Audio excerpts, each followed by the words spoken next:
The server room hummed with the violence of 1,000 processors burning through encrypted data. Garrett Halverson's knuckles were split blood trailing down his wrist as he gripped the edge of the mainframe console. Across the chamber, Donovan Merrick held a gun to the base of Bryn Ashford's skull, his finger white against the trigger. The countdown on the screen blinked red. 30 seconds. Garrett's hand hovered over two keys. The left would execute the encryption protocol, locking down $2 billion in defense technology, saving the company that had consumed 27 years of his life. The right would initiate a hard shutdown, wiping every server clean, destroying the empire, but cutting power to the mag-locked doors where Donovan's men held Bryn captive.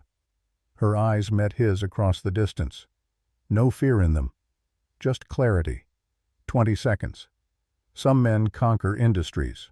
Others rewrite the rules. But one man would delete his life's work for one woman.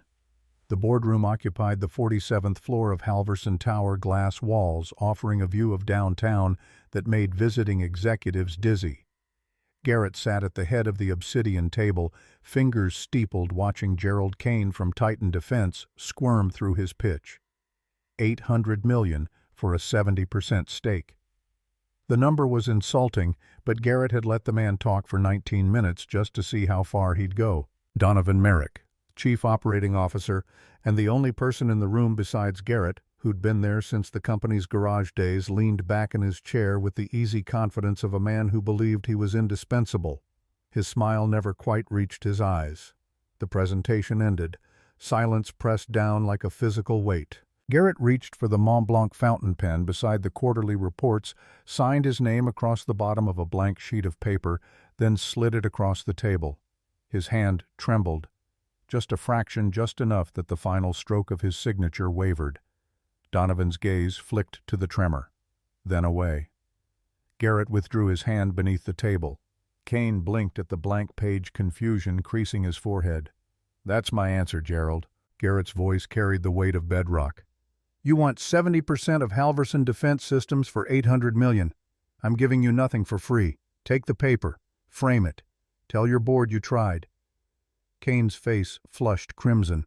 He stood, snatched his briefcase, and made it 3 steps toward the door before Garrett spoke again. "The price isn't negotiable because the company isn't for sale. Not to you. Not to anyone who thinks they can walk in here and lowball me because they've read about my condition in some leaked memo." The room went silent enough to hear the air conditioning hum. Kane left without another word. The other board members began gathering their materials, but Garrett raised one finger. They froze. "Donovan, a word. Everyone else out." The exodus was swift. When the door clicked shut, Donovan stood and poured 2 glasses of whiskey from the bar cart, sliding one across the table. "You're scaring them, Garrett. That's the 3rd offer you've rejected this quarter." Garrett didn't touch the glass. "You think I should sell?" "I think you should consider your options." Donovan settled back into his chair, the picture of reasonable concern. "ALS doesn't negotiate. You've got, 12 months, 18 if you're lucky. The board deserves continuity planning. The board deserves competence, which is why you're still COO and not in a cell." Donovan's smile tightened. Something flickered behind his eyes, gone before Garrett could name it. 25 years, Garrett. I've earned the right to speak plainly. You need a succession plan, an heir, something tangible the board can point to when the shareholders start asking questions about leadership stability. Garrett lifted the whiskey, studying the amber liquid in the light. "I have a plan. Adoption takes months. You don't have months." "Not adoption." Donovan leaned forward. For the first time in the conversation, his mask slipped enough to show genuine curiosity. Garrett set down the glass without drinking. "I have a 2 o'clock at Stanford Medical. Cancel my afternoon." He stood, buttoning his suit jacket with hands that no longer shook. Whatever weakness his body harbored, he refused to show it twice in 1 hour. The private examination room at Stanford smelled like antiseptic and expensive leather. Dr. Raymond Keller, neurologist to tech billionaires and senators, closed the manila folder with the kind of careful precision that preceded bad news. Garrett sat on the edge of the examination table, still wearing his dress shirt and slacks. He'd refused the hospital gown, refused in fact to lie down. "The progression is faster than we hoped." Keller removed his glasses, rubbed the bridge of his nose. "The muscle weakness in your hands, the fasciculations, the decline in pulmonary function. You're moving from stage 2 to stage 3. Aggressive ALS doesn't wait for anyone, Garrett. Not even you." "How long?" 12 months, maybe 18 if we're aggressive with treatment. But the treatments we have now are palliative at best."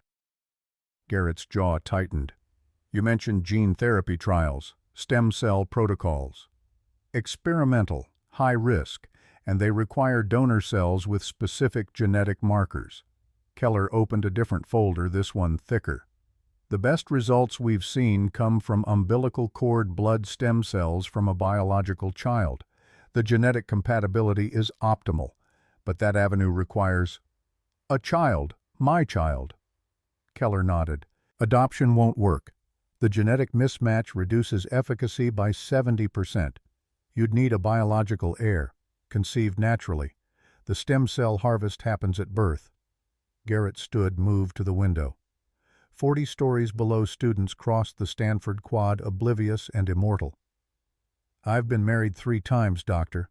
Every one of them ended in a funeral." The words came out flat, factual. Keller had clearance high enough to know the truth, but some things couldn't be spoken aloud even in a secure room. Vivian, 2015. Car over a cliff on Highway 1. Closed casket. Natasha, 2018. Overdose in a Carmel hotel room. Closed casket. Lorelei, 2021. House fire in Palo Alto. Closed casket. 3 funerals. 3 death certificates. 3 women who'd made the mistake of loving a man the world wanted to break. "I'm aware of your history." Keller's voice carried carefully calibrated sympathy. "But the genetic material has to come from you. There are other options. Surrogacy. Contractual arrangements. I have a colleague, Dr. Bryn Ashford, one of the best genetic specialists in the country. She's helped clients in similar situations navigate the medical and legal complexities." Garrett turned from the window. "I don't need a colleague. I need a solution." "Dr. Ashford is the solution. She's brilliant, discreet, and happens to be in a position where a substantial financial incentive might be welcome." Something in Keller's tone made Garrett pause. "What kind of position?" "Her father owes $5 million to some very motivated creditors, the kind who don't accept payment plans." Keller slid a business card across the desk. "She's not for sale, but her circumstances are negotiable." Garrett picked up the card. "Dr. Bryn Ashford, Genetic Medicine, Stanford Medical School. Set up a meeting, not here. Somewhere neutral. Your office. My lawyer's office. I want everything documented before I say a word." The law firm of Patterson Gray and Associates occupied 3 floors of a building 2 blocks from Halverson Tower. Garrett arrived 15 minutes early and spent the time reviewing the contract his attorneys had drafted based on instructions he'd given over an encrypted call the night before. $10 million. 1-year timeline. Natural conception required. Full medical care provided. Legal protections for both parties. Ironclad non-disclosure agreements. And one clause buried in Section 17 that no one would read carefully unless they were looking for it. In the event of successful conception and live birth, all parental rights default to Garrett Halverson. The surrogate retains visitation rights at his discretion. He was buying a child. He could frame it however he wanted, but the contract didn't lie. Sarah Patterson, senior partner, and the woman who'd kept Halverson defense out of 3 congressional investigations, entered with a woman Garrett didn't recognize. Dr. Bryn Ashford was younger than he'd expected, 34 according to the background check, but she moved with the kind of coiled tension that made her seem both fragile and dangerous. Dark hair pulled back in a bun, no jewelry except a thin silver watch, eyes that assessed him with the clinical detachment of someone used to solving problems not being one. She didn't offer her hand. Sarah gestured to the conference table. "Dr. Ashford has reviewed the preliminary terms. She has questions." Bryn sat, folded her hands on the table, and met Garrett's gaze without flinching. "Your medical file says ALS. Stage 2 progressing to 3. You need stem cells from a biological child to have any chance at experimental gene therapy. Her voice was steady, factual, no pity. Why me specifically? You're qualified, you're available, and according to my sources, you're motivated because of my father's debt. Yes. She didn't look away. 10 million covers the debt and leaves a substantial amount for other priorities. My younger brother Callum is at MIT, full ride scholarship, but he'll need support after graduation. I want half the payment in a trust for him, inaccessible to my father or his creditors. Garrett glanced at Sarah, who made a note. Agreed. What else? The contract specifies natural conception. I'm a physician, Mr. Halverson. I understand biology, but I'm not interested in a relationship. If this is purely transactional, IVF is cleaner. IVF has a lower success rate with my specific genetic markers. Dr. Keller confirmed it. Natural conception optimizes the stem cell compatibility. Bryn's jaw tightened. Then we need boundaries, medical supervision, scheduled attempts. No expectations beyond the biological function. Agreed. You'll move into my residence for the duration. Full medical suite on site. My personal security will extend to you and your brother. Why would we need security? Garrett leaned back in his chair. Because people who want to hurt me will use anyone close to me to do it. And if this works, you'll be carrying the one thing that makes me vulnerable. For the first time, something cracked in her composure. Fear, maybe, or recognition. You're not just buying a child, you're buying a shield. I'm buying time. The child gives me a fighting chance at treatment. It also sends a message to certain interested parties that I'm planning for a future, that I'm not a dying man to be circled and picked apart. Bryn looked at Sarah. Is any of this legal? The contract is airtight. The arrangement is unconventional but not unprecedented. You're free to walk away right now with no consequences. Bryn's hands tightened on the table edge. Garrett watched her calculate. Debt, brother, career, ethics. The numbers ran behind her eyes like a stock ticker. Finally, she reached for the pen. My brother stays safe. That's non-negotiable. You have my word. Your word isn't in the contract. Garrett nodded to Sarah, who added a handwritten clause at the bottom of page 43.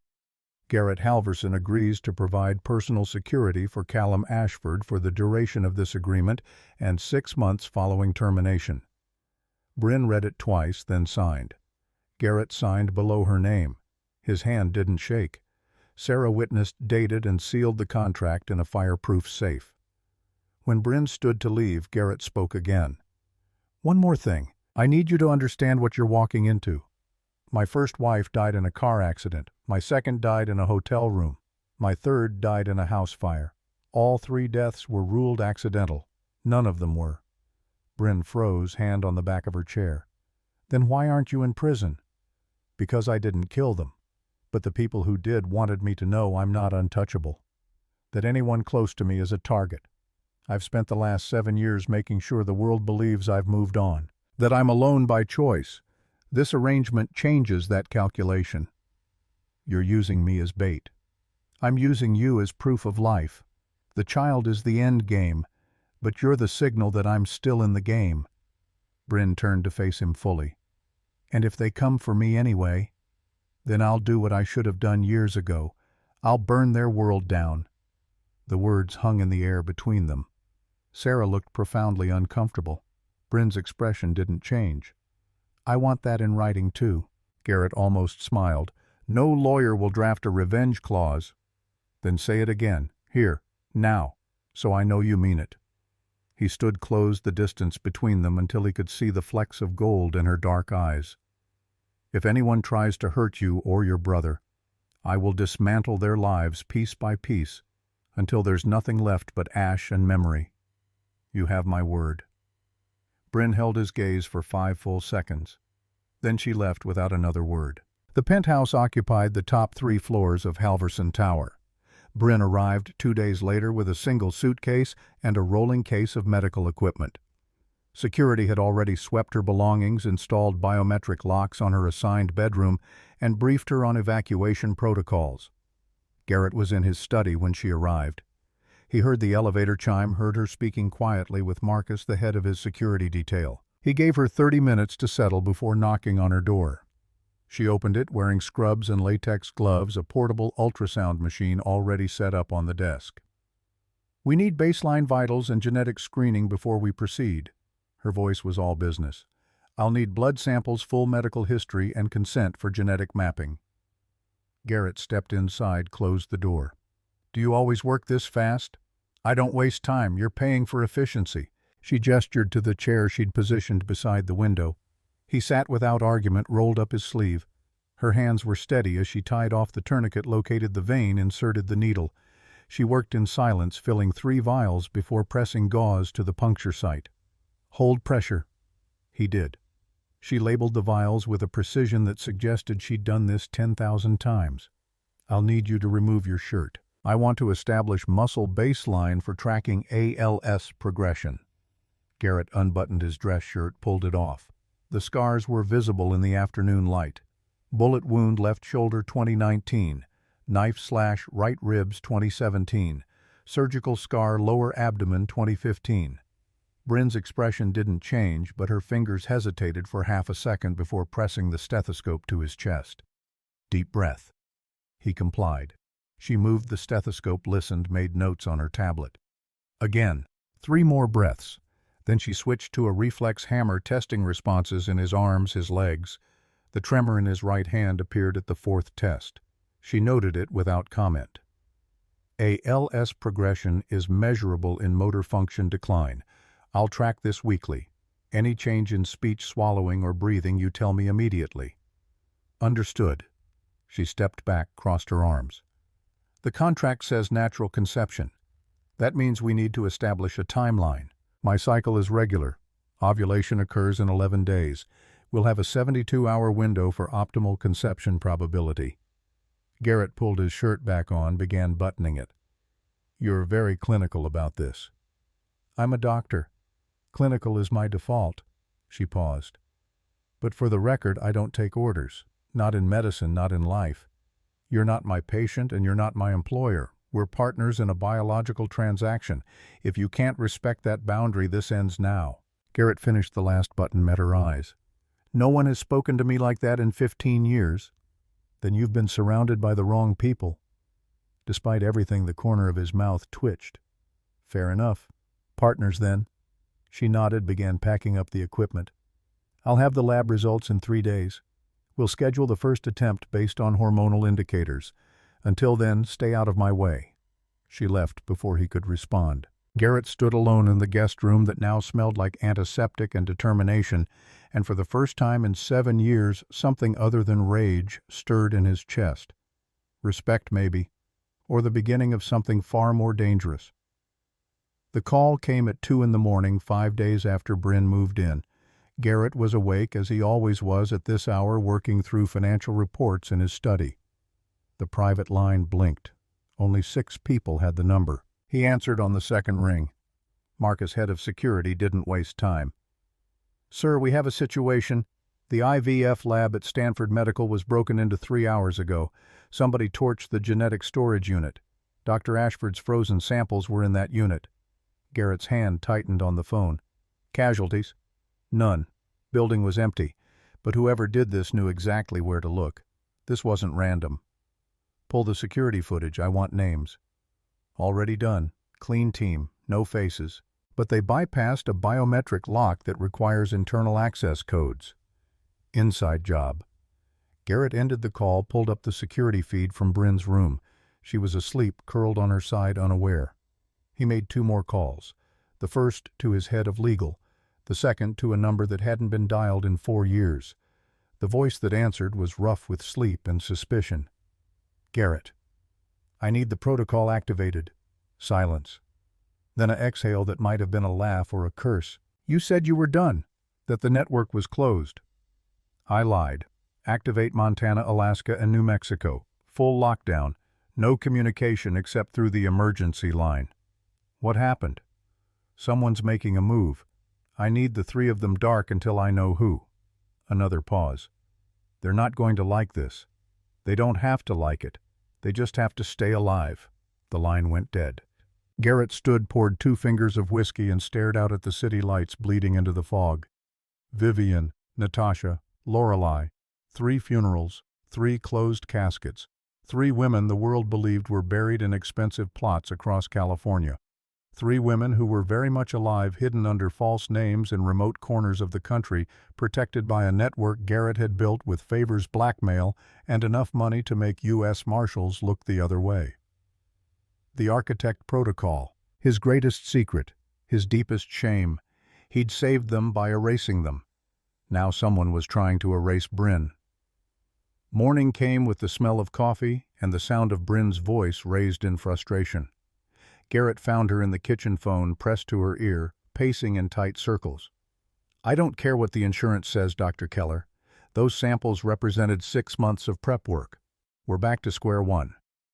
She listened, jaw tight, then ended the call without saying goodbye. Garrett poured 2 cups of coffee, slid one across the counter.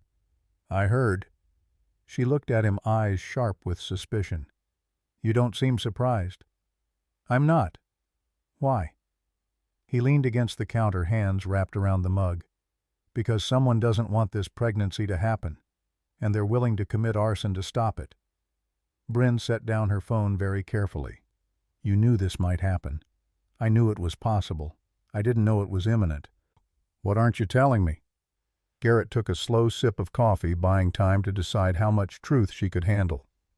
"My name is Garrett Halverson. That's what's on the business cards, the corporate filings, the Forbes list. But 15 years ago, before I built Halverson Defense, I was someone else. I went by a different name, did different work." Bryn's eyes narrowed. "What kind of work?" "The kind that makes enemies. The kind that requires anonymity and plausible deniability. I built infrastructure for the intelligence community, encryption systems, surveillance networks. I helped catch terrorists, cartels, and traitors. I was very good at it. So good that the people I helped put in cells or graves didn't forget my face." He set down the mug. "My first wife, Vivian, died in 2015. Car accident on Highway 1. My second wife, Natasha, overdosed in 2018. My third wife, Lorelei, burned to death in 2021. All 3 deaths were ruled accidental. All 3 were closed casket funerals." Bryn's face went pale. "You're saying they were murdered?" "I'm saying the world thinks they're dead, and that belief keeps them safe." Her breath caught. "They're alive." "Yes." "Where?" "Montana, Alaska, New Mexico.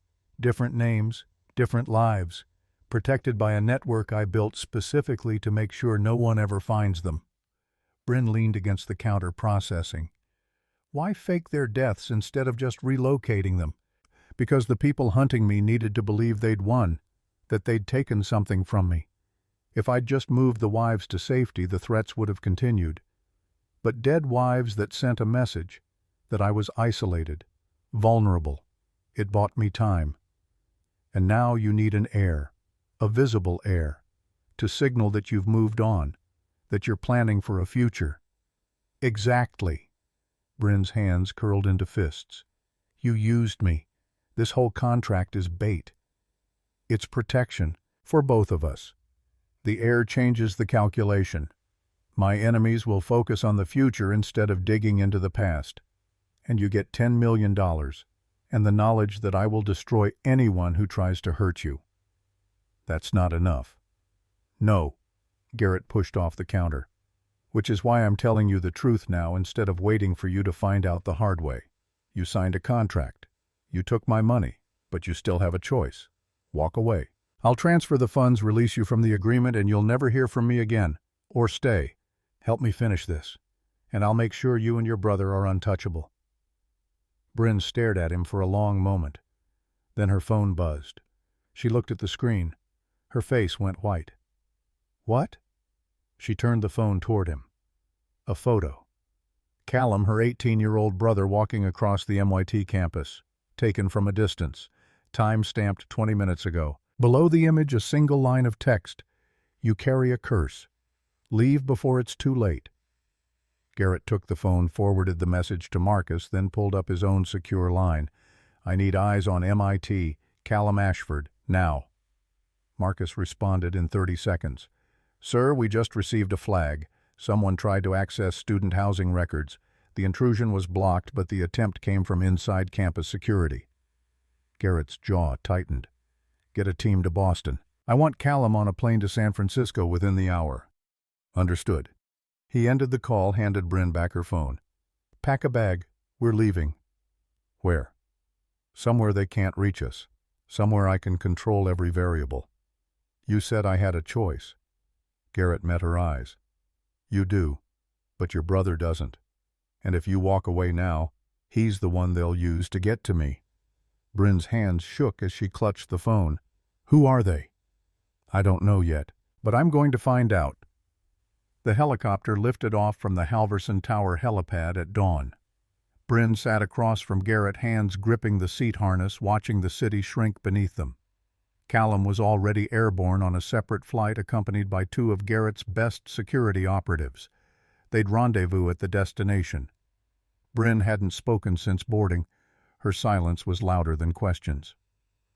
Garrett's phone buzzed. A message from Marcus, security footage analyzed. Suspect identified as internal. Donovan Merrick's assistant accessed the IVF lab codes 12 hours before the fire. Garrett stared at the name. Donovan, 25 years, partner, friend, the man who'd stood beside him through every corporate battle, every personal crisis, the man who'd been in the boardroom when Garrett's hand trembled, the man who'd suggested succession planning. Garrett deleted the message, looked out the window at the Pacific coastline sliding past below. Some betrayals were slow, calculated, years in the making. He'd deal with Donovan. But first he needed Bryn and her brother somewhere no one could touch them. The helicopter banked north toward the private estate in Sonoma where Garrett kept a secondary residence. 20 acres, gated, guarded, off every public record. Bryn finally spoke, voice barely audible over the rotor noise. If this is how you protect people, I don't want to know how you destroy them. Garrett didn't answer, because the truth was, she was about to find out. The Sonoma estate rose from the valley floor like a fortress disguised as a vineyard. Iron gates, biometric scanners hidden in stone pillars, cameras embedded in century-old oaks. Garrett watched Bryn's face as the helicopter descended, saw her catalog every security measure with the same clinical precision she'd used to draw his blood. The landing pad sat 100 yards from the main house, far enough that rotor wash wouldn't shatter the kitchen windows. Marcus was waiting when they touched down, tablet in hand, expression grim. Garrett stepped out first, waved Bryn toward the house. Callum's inside, third door on the left. She didn't thank him, just ran. Marcus fell into step beside Garrett as they walked across the manicured lawn. Donovan's assistant is in the wind, apartment cleared out, bank accounts emptied. We're tracking her credit cards, but she's smart enough to know we're looking. Donovan himself, still at the office, acting normal. Took 3 meetings this morning, approved 2 budget requests, ordered lunch from his usual place. Garrett stopped walking. He doesn't know we know. That's my read. He's playing it like nothing's wrong, which means he's waiting for the next move. Then we give him one. Call an emergency board meeting. Tomorrow, 10 a.m. Full attendance mandatory. Tell them I'm making an announcement about succession planning. Marcus's eyebrows rose. You're baiting him. I'm forcing his hand. If he's planning a coup, he'll accelerate the timeline. People get sloppy when they rush. And if he doesn't take the bait, Garrett resumed walking. Then we find out how deep this goes the hard way. Inside the house, Bryn sat on a leather couch beside her brother, arms wrapped around him like she could shield him from the world through proximity alone. Callum was taller than Garrett expected, lean and wiry, with the kind of nervous energy that came from too much caffeine and too little sleep. MIT hoodie, headphones around his neck, eyes that darted to every corner of the room cataloging exits. Smart kid. Garrett poured himself a glass of water from the kitchen, gave them space. Through the window, he watched Marcus coordinate the security rotation. 6 operatives on site, another 4 patrolling the perimeter. Overkill for a vineyard estate, but exactly right for a safe house. Bryn's voice cut through his thoughts. He wants to know what's happening. I don't have an answer. Garrett turned. Callum was staring at him with the kind of intensity that reminded him of Bryn. Same eyes, same refusal to look away first. He crossed the room, sat in the armchair opposite them. Someone doesn't want your sister's arrangement with me to succeed. They burned a medical lab, accessed your student records, and sent a threatening message. We don't know who yet, but until we do, you're both staying here where I can control the variables." Callum's jaw tightened. "So, we're prisoners?" "You're protected. There's a difference." "Not from where I'm sitting." Bryn put a hand on her brother's arm, but he shook it off, stood. "I have exams in 3 days. I have a life. You can't just pull me out of it because some billionaire has enemies." Garrett didn't move. "Your sister signed a contract that made you a target. I'm honoring my end of that contract by keeping you alive. You can hate me for it, but you're staying here until the threat is neutralized." Callum looked at Bryn, betrayal written across his face. "You didn't tell me any of this." "I didn't think that it would matter, that I'd care." His voice cracked. "Dad's debt almost got us killed twice already. Now you're selling yourself to pay it off, and I'm supposed to just go along with it." Bryn stood, reached for him. "Callum, it's not like that." "Then what's it like, Bryn? Because from here it looks like you made a deal with someone as dangerous as the people Dad owes money to." The words landed like a slap. Bryn's hand dropped. Garrett rose from the chair. "Your sister made a choice that protects both of you. She could have walked away when things got complicated. She didn't. That takes courage most people don't have. You want to be angry? Be angry at the people threatening her, but don't mistake her strength for weakness." Callum turned on him. "You don't get to defend her. You're the reason she's in danger." "No, I'm the reason she has a chance to get out of danger. There's a difference." The two of them stood 3 feet apart, tension crackling like static electricity. Bryn stepped between them. "Enough, both of you." She looked at her brother. "I know you're scared. I'm scared too. But Garrett's right. We're safer here than anywhere else. Just trust me. Please." Callum's shoulders sagged. He looked younger, suddenly more boy than man.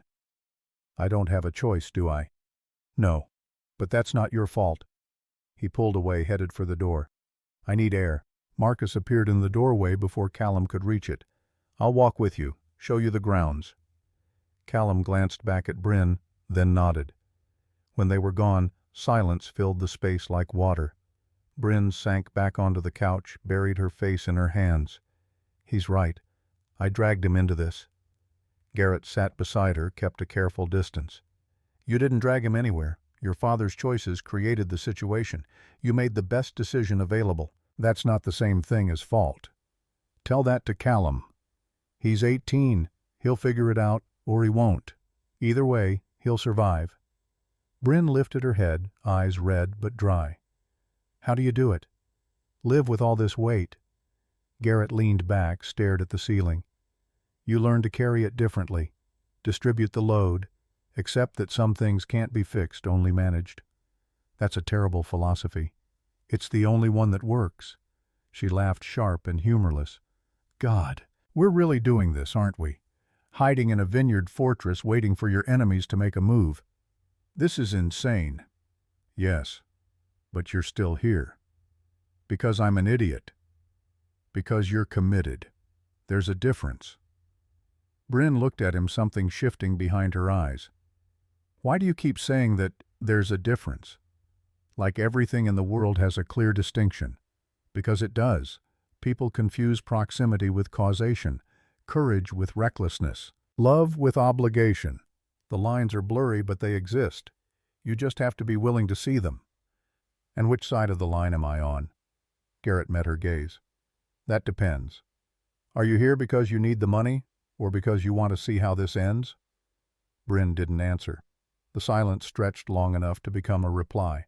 The emergency board meeting convened at 10 a.m. sharp in the Halverson Tower conference room. Garrett arrived 15 minutes early, watched the others file in through the glass walls. 12 directors, 3 major shareholders. Donovan, immaculate in a charcoal suit, took his usual seat at Garrett's right hand. Nothing in his expression suggested guilt, just the easy confidence of a man who believed he was indispensable. Garrett opened the meeting without preamble. "I'm announcing a formal succession plan. Effective immediately, I'm establishing a trust for my biological heir. In the event of my death or incapacitation, controlling interest in Halverson Defense Systems will pass to that heir with operational management determined by a board-appointed conservator until the child reaches majority. The room erupted. Questions overlapped, voices rising. Donovan leaned back in his chair, smile tight. I didn't know congratulations were in order, Garrett. You've been keeping secrets. Not secrets, contingencies. And the mother, do we get to meet her, or is she another ghost in your collection? The temperature in the room dropped 10 degrees. Garrett's voice stayed level. Dr. Bryn Ashford, genetic specialist from Stanford. You'll meet her when it's relevant. When is that exactly? After the child is born. After you're dead. We're supposed to trust that this heir exists based on your word alone. You're supposed to trust that I've built this company from nothing and never given you reason to doubt my decisions. If that's changed, say so now. Donovan's smile widened. No doubt at all, Garrett. Just surprise. You've been a widower for 3 years. Now suddenly you're planning a family. It's unexpected. ALS doesn't leave time for convention. No, it doesn't. Something flickered in Donovan's eyes. Calculation, maybe. Or confirmation. The meeting adjourned 30 minutes later with grudging approval. The trust would be established. Legal would draft the documents. Everything would proceed exactly as Garrett intended. He stayed behind as the room emptied. Donovan lingered near the door. A word. Garrett nodded. When they were alone, Donovan closed the door, turned. You're making a mistake tying up the company in a trust for a child that doesn't exist yet. The board will tolerate it because they respect you, but shareholders won't. You're creating vulnerability. I'm creating clarity. The company has a future beyond me. That's what matters. Is it? Or are you just trying to control things from beyond the grave? Garrett stood, buttoned his jacket. 25 years, Donovan. We've built this together. I'd hate for that to end badly. So would I. They shook hands. Donovan's grip was firm, steady. Garrett watched him leave, then pulled out his phone. A message from Marcus Audio confirmed. Donovan made 3 calls immediately after the meeting. 2 encrypted, 1 to a number registered in the Cayman Islands. Garrett deleted the message. The trap was set. Bryn was in the estate's medical suite when Garrett returned, running blood panels on equipment Marcus had shipped from Stanford. She looked up when he entered, exhaustion carved into the lines of her face. Callum's asleep. Finally. He spent 6 hours arguing with me about online classes and MIT's attendance policy. Did you win? I convinced him to stay put for 72 hours. After that, we renegotiate. Garrett pulled off his tie, tossed it over a chair. That's more than I expected. He's stubborn, but he's not stupid. She capped a vial, added it to the centrifuge. What about the board meeting? Productive. Donovan took the bait. And now? Now we wait for him to make a move. He knows about the heir.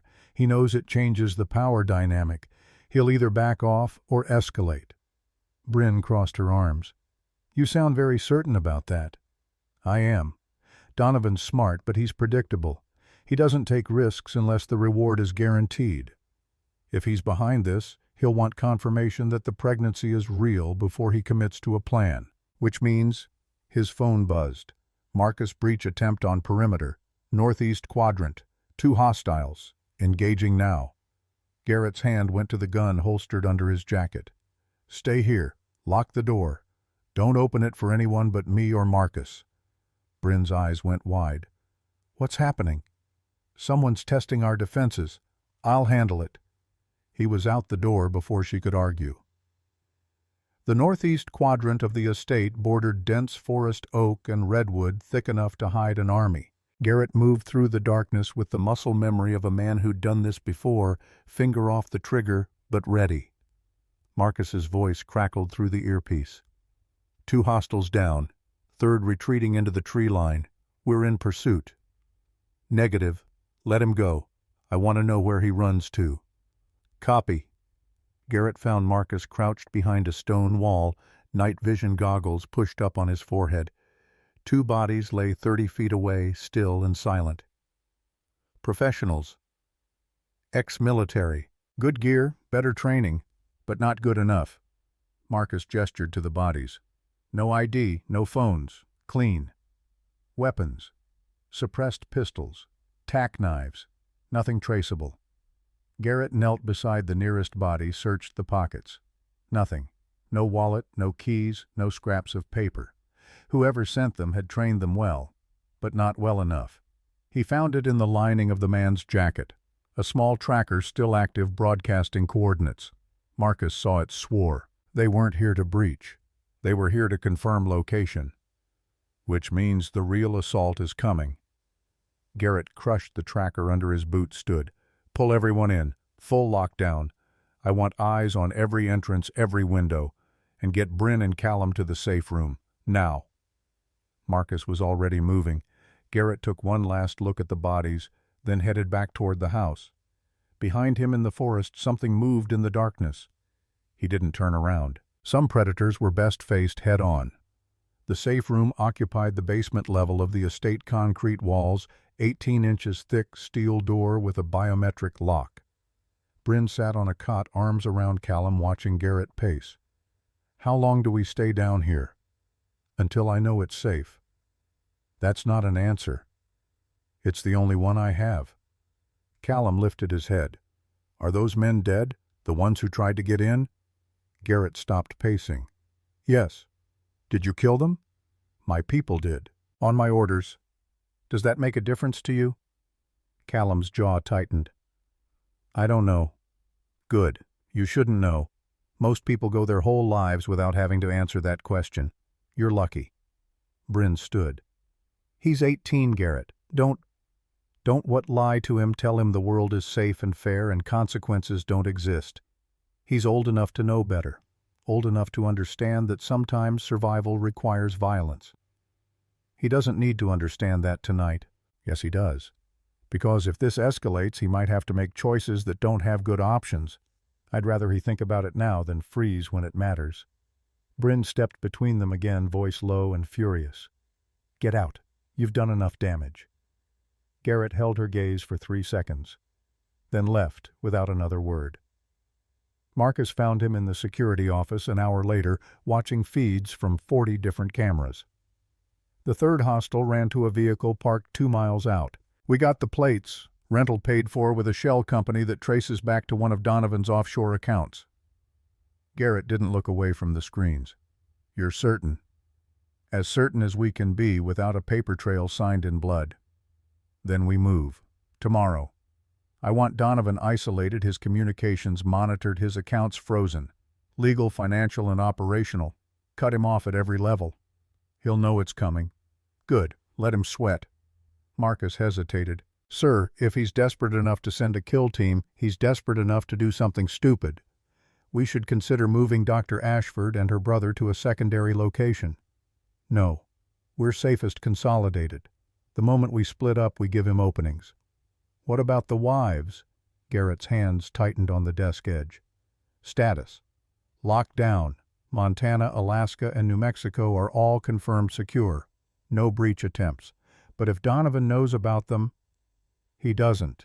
The architect protocol is airtight. Only 4 people know the full scope, and 2 of them are in this room. And the other 2, dead, by my hand, years ago. Marcus went very still. Sir, I don't take risks with the people I protect. You know that. I do. But Dr. Ashford doesn't. And if she finds out, she won't, because you're not going to tell her. It wasn't a request. Marcus nodded, left. Garrett turned back to the screens, watched Bryn and Callum asleep in the safe room. Some truths were better buried. Morning came with fog thick enough to hide the valley. Garrett stood at the kitchen window, coffee untouched, watching Marcus coordinate the security rotation. 6 hours since the breach. No movement, no follow-up, which meant either Donovan was regrouping or he was planning something worse. Bryn emerged from the hallway, still in the clothes she'd worn yesterday, hair tangled. Callum's asking questions I can't answer. Like what? Like how long we're staying here. Like whether we're ever going back to our lives. Like whether I made a deal with the devil and didn't realize it until too late. Garrett turned from the window.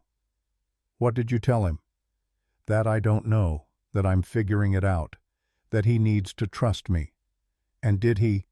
No. Garrett poured her a cup of coffee, slid it across the counter. He will, when this is over and he's alive to resent you for it. Bryn wrapped her hands around the mug, didn't drink. You know what the worst part is? I'm not even sure I made the wrong choice anymore. The money, the contract, all of it. Maybe this is exactly what I signed up for. Maybe I just didn't want to admit it. You signed up for a biological transaction. You got a war. Those aren't the same thing. Aren't they? You knew this could happen. You told me as much in the lawyer's office. I chose to ignore it because the money was too good. That's on me. Garrett leaned against the counter. You want absolution? I can't give it to you, but I can tell you this. The people coming after us aren't doing it because of you. They're doing it because of me. You're collateral, unfortunate but incidental. If you want to hate someone, hate me, but don't hate yourself for surviving. Bryn finally looked up. Is that how you live with it? The 3 wives, the enemies, all the bodies you've left behind. You just tell yourself they're collateral? No, I tell myself they're necessary, and then I do everything in my power to make sure the necessity was worth it. That's insane. Yes, but it works. Bryn laughed, brittle and sharp. God, you're either the most pragmatic person I've ever met or the most delusional. Probably both. She took a sip of coffee, grimaced. This is terrible. I know. I don't make it for the taste. What do you make it for? Something to hold while I think. Bryn set down the mug, studied him. What are you thinking about right now? Garrett didn't answer immediately. Outside, the fog began to lift, revealing the valley in pieces. Finally, how to keep you alive long enough to regret signing that contract. Bryn's breath caught. Before she could respond, Marcus burst through the door. Sir, we have a situation. Donovan just showed up at the gate, alone, unarmed. Says he needs to talk. Garrett's jaw tightened. He's stalling. Buying time for something. That's what I thought. But he's on camera, hands visible, no backup within a mile radius. Then he's bait. The question is for what? Garrett pulled out his phone, opened the security app. 12 feeds, 40 cameras, every angle covered, except one. The blind spot on the south wall where the old irrigation system ran beneath the foundation. His blood went cold. Marcus south wall, now. They moved. The explosion came at 11:47 a.m., tearing through the south wall with enough force to shatter windows 3 rooms away. Garrett hit the ground, ears ringing, vision swimming. Somewhere in the chaos, Bryn was screaming Callum's name. He forced himself upright, found Marcus already on his feet, weapon drawn. How many? Unknown. At least 4. They're using the breach as an entry point. Bryn and Callum. Safe room. I sent 2 men to... Gunfire cut him off. Close. Too close. Garrett drew his own weapon, moved toward the sound. The first hostile came around the corner, fast rifle up. Garrett put 2 rounds center mass before the man could acquire a target. The body dropped. Second hostile right behind the first. Marcus took him with a headshot. Third and fourth hesitated, fell back. Garrett pressed forward Marcus on his 6.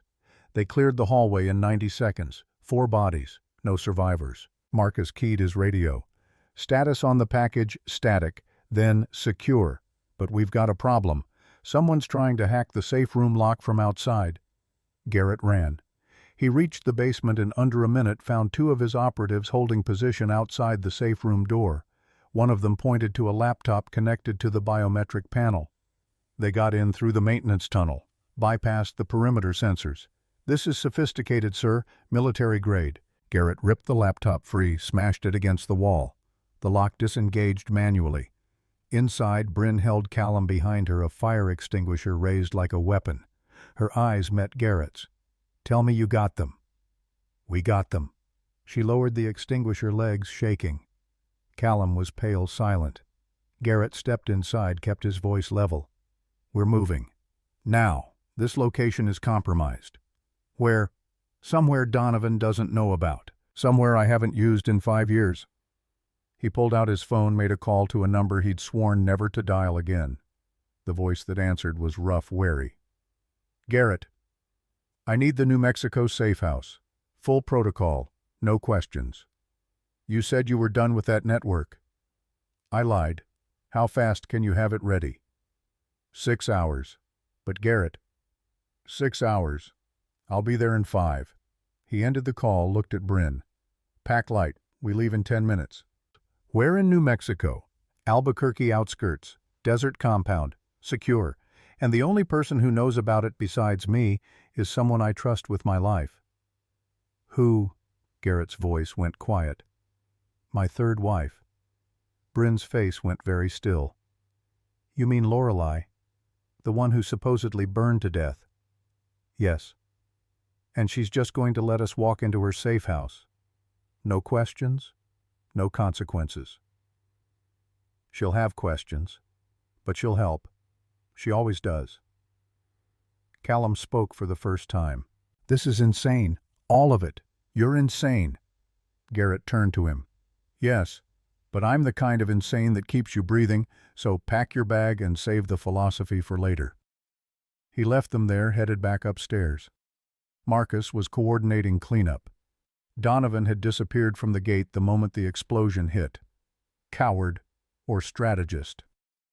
Garrett made one more call before they left. This time the voice that answered was cold, controlled. Mr. Halverson, to what do I owe the displeasure? I need a favor, Agent Cross, the kind that doesn't go through official channels. FBI Special Agent Rebecca Cross had owed Garrett for 6 years, ever since he'd provided intelligence that broke a domestic terrorism ring. She didn't like owing him, but she paid her debts. What kind of favor? Donovan Merrick.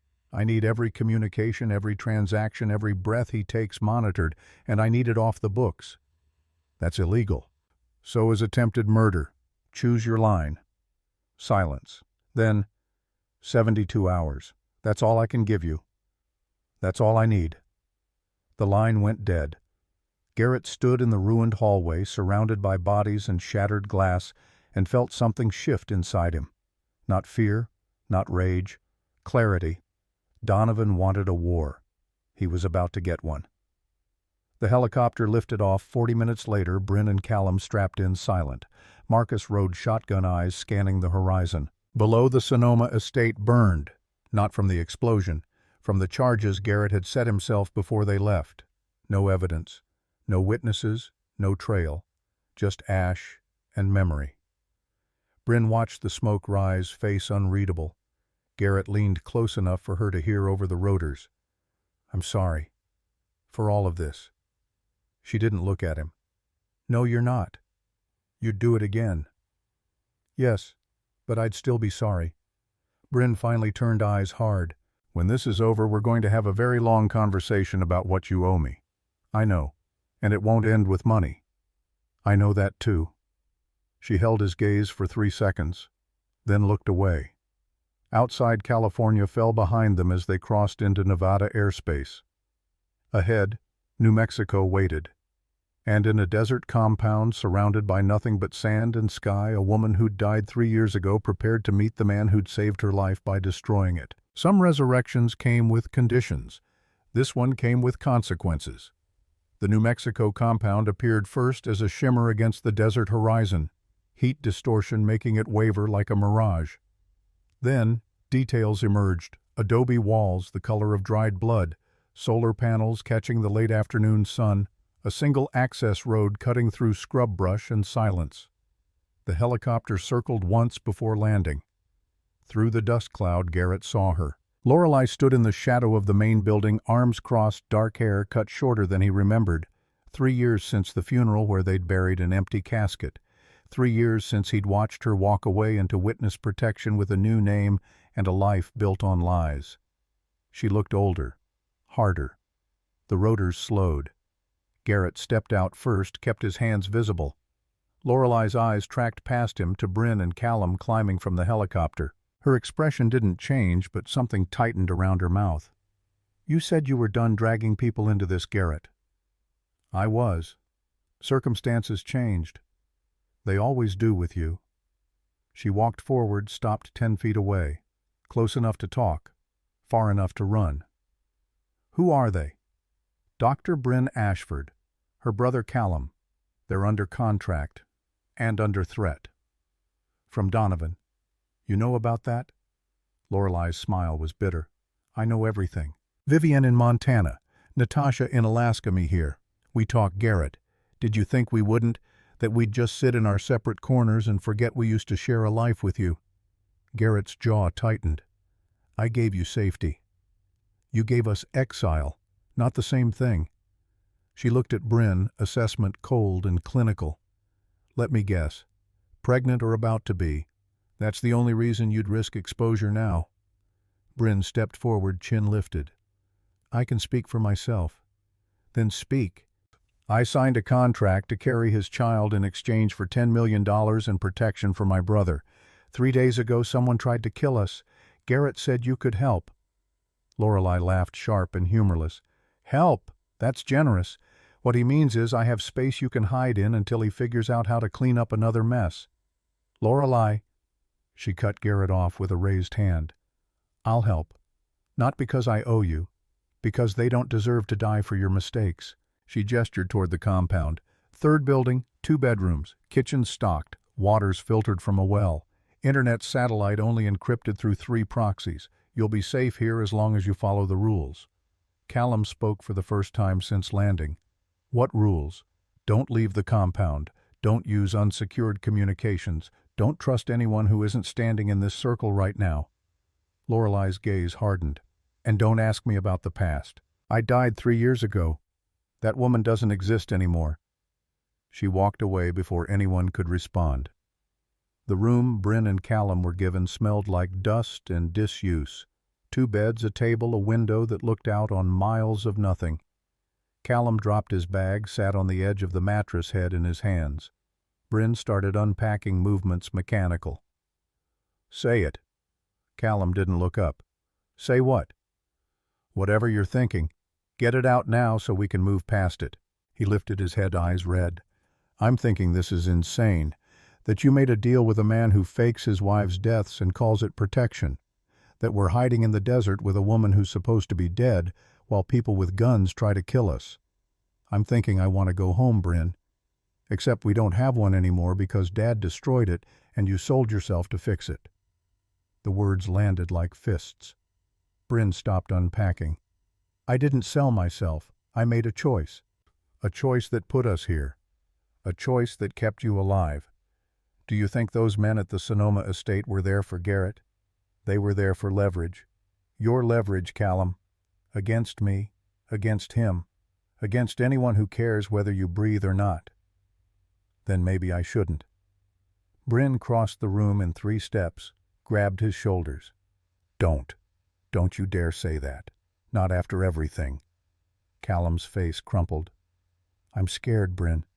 I don't know how to stop being scared. She pulled him into her arms, held him while he shook. I know. I'm scared too. But we're going to survive this. Both of us. I promise. It was a promise she had no authority to make. But sometimes survival required lies that sounded like hope. Garrett found Lorelei in the compound's communications room, watching security feeds from 40 different angles.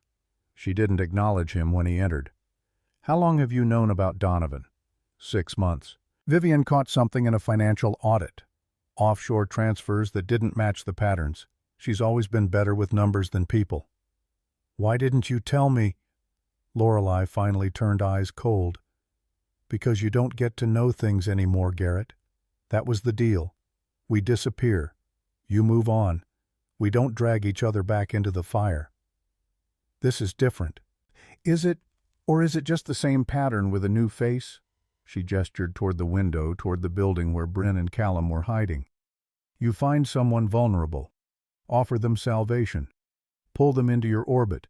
And when the bodies start piling up, you act surprised that consequences exist. Garrett's hands curled into fists. I'm trying to save them. You're trying to save yourself. They're just the method. Lorelei faced him fully. I loved you once, enough to fake my own death when you asked, enough to let you erase me. But love doesn't mean I don't see you clearly, Garrett. You're not a protector.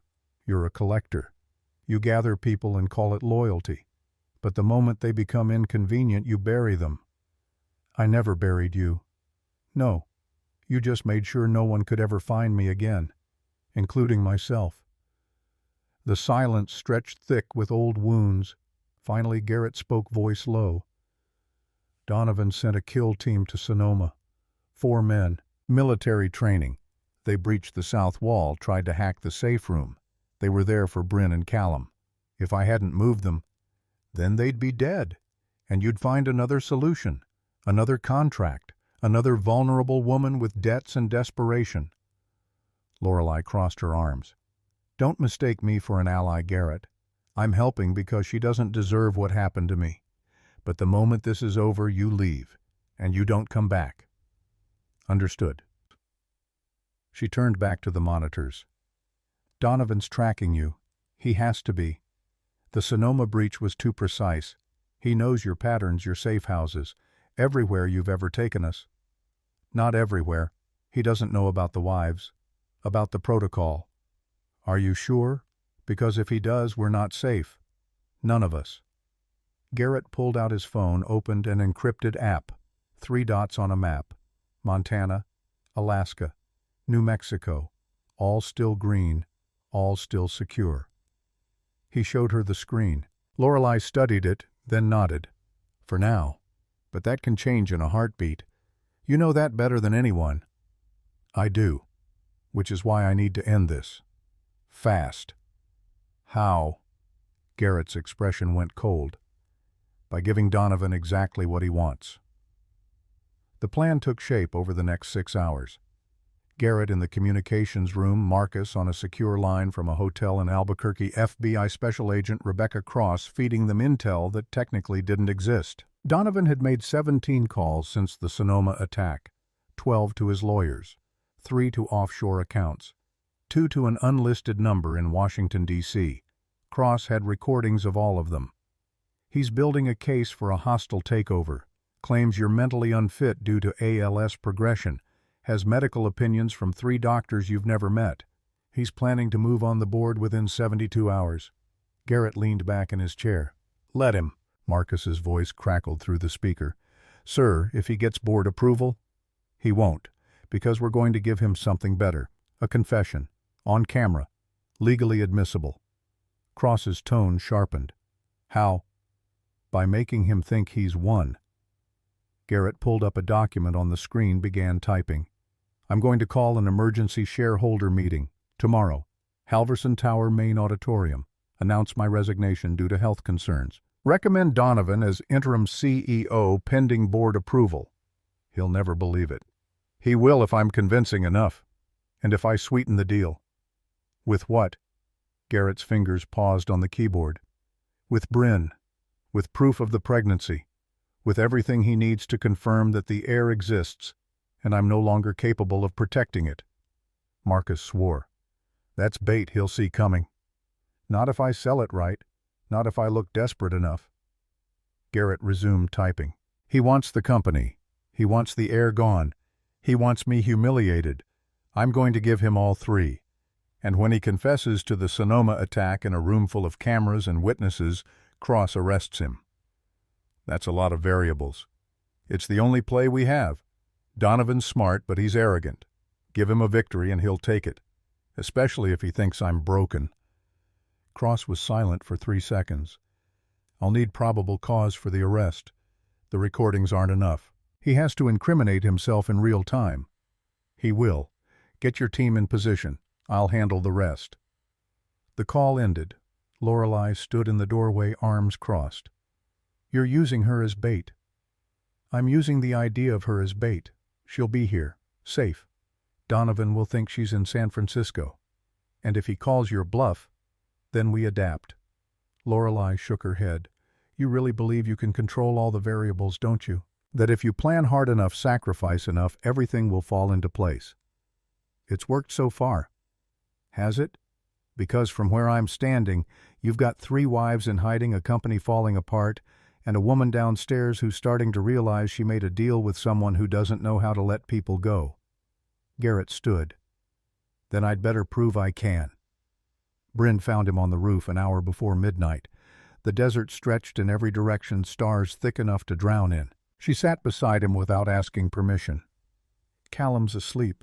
Finally. Good. Lorelei told me about the shareholder meeting. About the plan.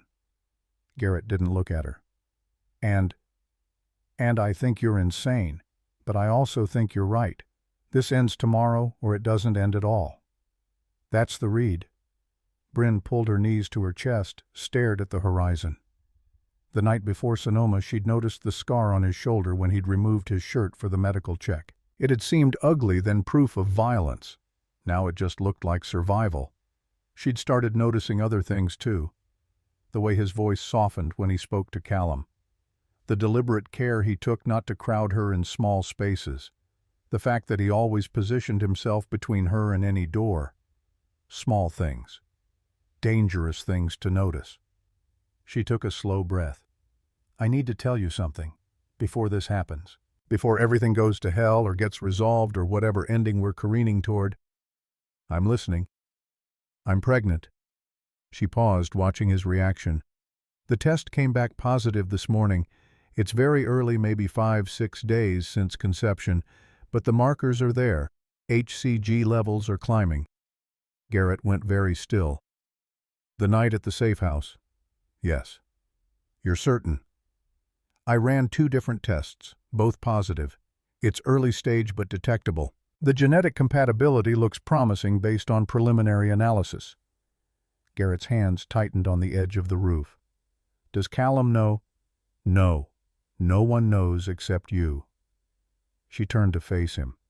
This changes things, Garrett. Not legally. The contract still stands. But emotionally, strategically, this changes everything. I know. Do you? Because you're about to walk into a room full of people who want you destroyed and bet everything on a plan that requires perfect execution, and if it fails, that child you need to survive becomes collateral. Just like me. Just like Callum. Garrett finally looked at her. I won't let that happen. You can't promise that. No. But I can promise I'll burn the world down trying. Bryn's eyes searched his face in the starlight. Why does this matter so much to you? It's just biology. Just cells. You could find another surrogate, another contract. Why risk everything for this?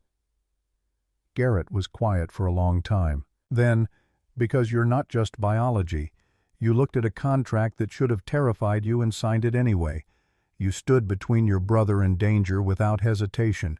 You're carrying a child that might save my life, and instead of hiding behind that, you're asking questions that demand honesty. He paused. People like you don't come along often. When they do, you don't waste them on convenience. Bryn's breath caught. That's not an answer. That's deflection wrapped in poetry. Maybe, but it's also true. She stood, brushed dust from her jeans. If we survive tomorrow, we're going to talk. Really talk. No more strategies. No more half-truths. Agreed. And if we don't survive? Garrett stood beside her, close enough that their shoulders almost touched. Then at least you'll know I tried. Bryn looked at him. Something had been building between them since the moment she'd ordered him to remove his shirt in that penthouse. Through the fear and the running and the bodies, she told herself it was adrenaline, biology, the contract making proximity feel like intimacy. But standing here watching him prepare to sacrifice everything for a plan that might fail, she knew better. She kissed him. Not gently, not tentatively. Fury and fear and something sharper compressed into contact. When she pulled back, both of them were breathing hard. Don't die tomorrow, Garrett. I'm not interested in raising this child alone. She left before he could respond. Garrett stood on the roof, fingers touching his lips, feeling something crack open inside his chest. Not love, not yet, but the foundation of it, undeniable and terrifying. The shareholder meeting convened at 9 a.m. sharp. Halverson Tower Auditorium, 300 seats filled with investors, board members, and journalists who'd been tipped off anonymously about a major announcement. Garrett walked to the podium alone. No Marcus, no security detail. Just a man in an immaculate suit with a slight stiffness to his gait that suggested illness progressing. The room went silent. 3 months ago I was diagnosed with ALS, stage 2 progressing rapidly. The doctors give me 12 months, maybe 18 if I'm lucky. His voice carried to the back row steady despite the lie. I've spent the last 90 days trying to outrun biology, trying to find a solution that would let me stay at the helm of the company I built from nothing. But some battles can't be won through force of will. He paused, let the words settle. Effective immediately, I'm stepping down as CEO of Halverson Defense Systems. I'm recommending Donovan Merrick as interim chief executive pending board approval. He's been my partner for 25 years. He knows this company as well as I do. Better in some ways. He's the right choice to lead us forward. The room erupted. Questions shouted over each other, cameras flashing. Garrett raised a hand. Silence crashed down. I'm also announcing the establishment of a trust for my biological heir. Dr. Bryn Ashford is carrying my child. Due in 7 months. In the event of my death, controlling interest in the company will pass to that child with operational management determined by board vote. More chaos. Garrett waited it out. Donovan sat in the front row, face carefully neutral, but his eyes burned. Garrett stepped away from the podium, moved toward the exit. Donovan stood, intercepted him. Garrett, we should talk, privately. There's nothing left to talk about. I disagree. This decision affects the entire company. The board deserves input before you make it official. Garrett met his eyes. The decision's made, Donovan. You won. Congratulations. He walked past, heading for the side door. Donovan followed. They entered a private conference room. Marcus was already there, along with 3 FBI agents in plain clothes. Donovan stopped in the doorway, eyes narrowing. What is this? Garrett turned. This is the part where you confess. To what? Attempted murder, arson, conspiracy to commit fraud. Take your pick. Garrett gestured to the agents. They have recordings, financial transactions, witness testimony. All they need is confirmation from you. Donovan's expression went cold. You're bluffing. Am I Marcus? Play the audio. Marcus hit a button. Donovan's voice filled the room crystal clear. The lab needs to burn tonight. Make it look random. No traces. Another clip. Halverson's doctor is pregnant. That changes the timeline. We move within 72 hours or we lose leverage. A third. If the heir exists, the trust becomes ironclad. Kill the doctor. Frame it as a miscarriage. Problem solved.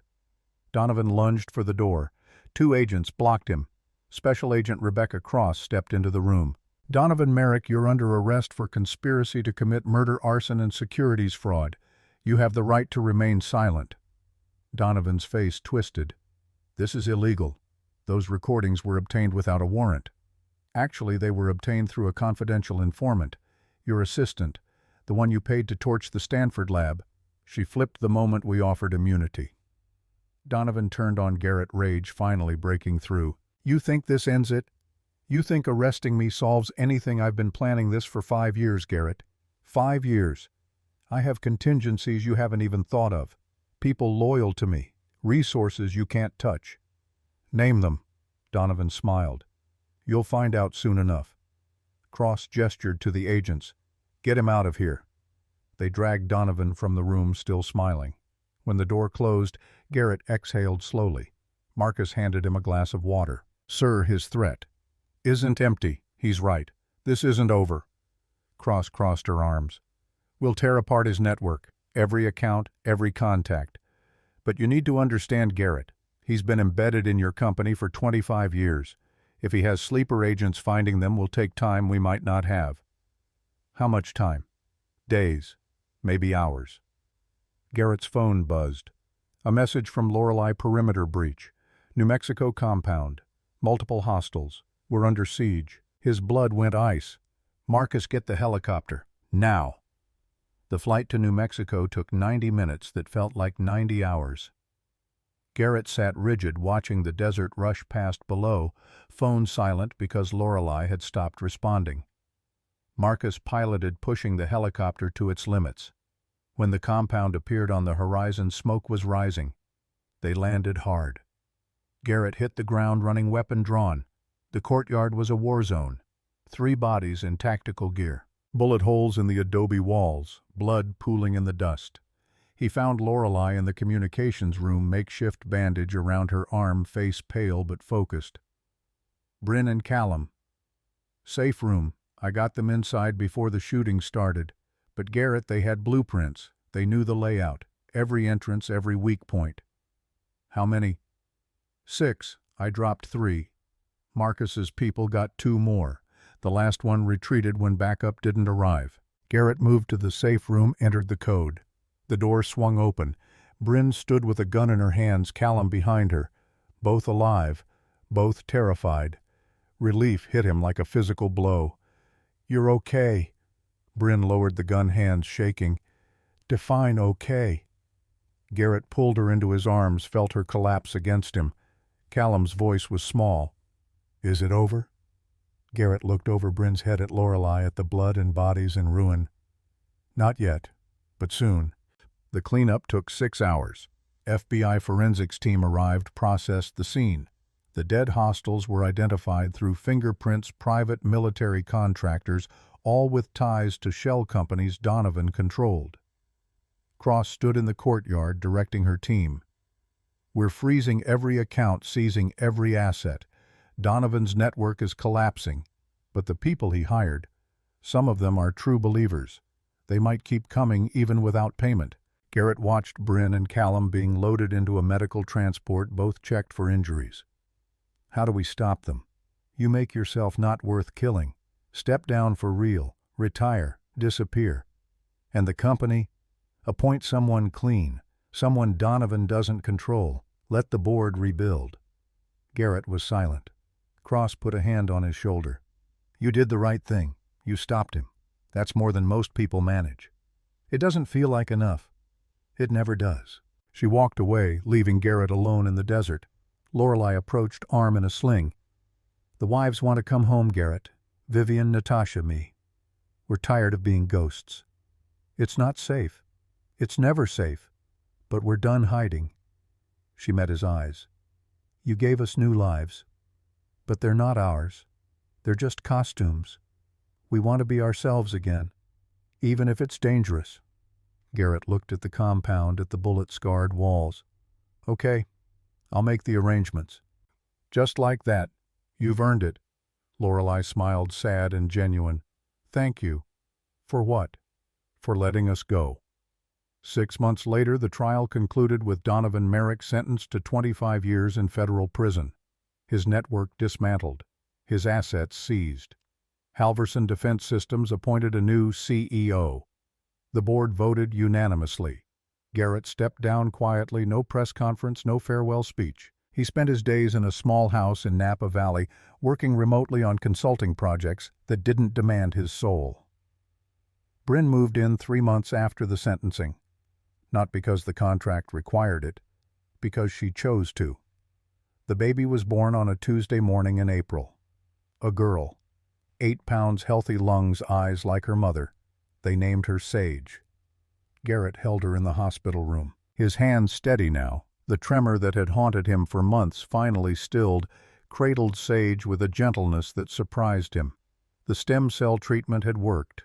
Partial remission. Not a cure, but years added. Enough to watch her grow. Enough to matter. Bryn watched from the bed, exhausted and radiant. "What are you thinking?" Garrett looked up. "That I spent 27 years building an empire, and it took one person to teach me what actually matters. Which is this. Right here. Right now." Bryn smiled. "That's still not a full answer." "No, but it's a start." Callum appeared in the doorway, MIT diploma framed under his arm. "Am I interrupting?" Garrett handed him the baby. "Never. Your family." Callum held his niece carefully, something softening in his face. "She's perfect." "She is." Later, when visitors had left and Sage was asleep in her bassinet, Garrett stood at the window watching the vineyard stretch into twilight. Bryn came to stand beside him. "Do you regret it, any of it, every day, and not at all? How does that work? You carry both truths, regret and gratitude, guilt and peace. They're not opposites, just different weights." Bryn leaned her head against his shoulder. I love you, you know. I didn't want to. It wasn't in the contract. But somewhere between the lawyer's office and the desert it happened anyway. Garrett's chest tightened. I know. I love you too. You don't have to say it just because I did. I'm not. I'm saying it because it's true. And because for the first time in my life, I'm not afraid of what happens when I admit it. They stood together as the sun disappeared, leaving only stars. In the nursery, Sage made a small sound. Not crying, just existing. Garrett thought about the 3 women he'd saved by erasing, about the company he'd built and abandoned, about the enemies defeated and the scars that would never fully heal. None of it mattered as much as this moment, choosing to stay instead of run, choosing love over strategy, choosing the messy, complicated, impossible work of being human. Outside the vineyard waited, inside a family breathed, and for the first time in 27 years, Garrett Halverson stopped planning for survival and started living for tomorrow. 3 years passed in the rhythm of ordinary days. Sage learned to walk across the kitchen floor, her small hands gripping furniture edges, then to run through the vineyard rows, laughing at nothing, then to ask questions that required patience Garrett was still learning to cultivate. Callum graduated from MIT with honors, accepted a position on Halverson Defense's newly formed Ethics Oversight Board, a role created specifically to prevent another Donovan. He visited every other weekend, bringing textbooks and restless energy that filled the house. The 3 wives returned to their names. Vivian opened an art gallery in San Francisco, specializing in work by emerging female artists. Natasha took a teaching position at the University of Washington marine biology students who hung on her every word about ecosystems and survival. Lorelei stayed in New Mexico but transformed the compound into a safe house for women fleeing domestic violence, funding it with money Garrett quietly transferred. They visited often, birthdays and Thanksgiving, and ordinary Tuesdays when the past felt manageable enough to share a table. Donovan died in his cell during year 2. Heart attack. The autopsy found no foul play. Just biology keeping promises violence couldn't. Garrett's ALS remained stable. Stem cell treatments every 6 months. Physical therapy 3 times a week. A cane on bad days. But he was alive, functional, present. Enough to watch his daughter grow. Enough to hold Bryn at night. Enough. One autumn evening, Bryn found him on the porch watching Sage chase fireflies across the lawn, her small hands reaching for light she couldn't quite catch. She asked about the contract today. Garrett looked up. What did you tell her? That sometimes the best things start from the worst decisions. That her father and I made a deal that looked like business but became family. She understand. She's 3. She nodded and went back to playing. Bryn sat beside him. But someday she'll ask again, and I'll tell her the whole truth. Which is that her parents met because they needed each other, but they stayed because they chose each other. Every single day. Garrett took her hand. Inside, the phone rang. Probably Lorelei calling to argue about Christmas plans. But Garrett didn't move. The world could wait. The empire he'd abandoned thrived without him. The enemies he'd defeated were dust. And the only thing that mattered was here, this porch, this woman, this child, reaching for light in the gathering dark. On the lawn, Sage caught a firefly cupped between her palms. She ran toward them, triumphant. "Daddy, look!" Garrett knelt, examined the tiny glow. "Beautiful. Now let it go." Sage opened her hands. The firefly rose a spark against twilight. Bryn wrapped her arms around both of them. And Garrett understood finally what all the strategy and sacrifice had been building toward, not empire or legacy or even survival. Just this. Just them. Just now. The only architecture that endures.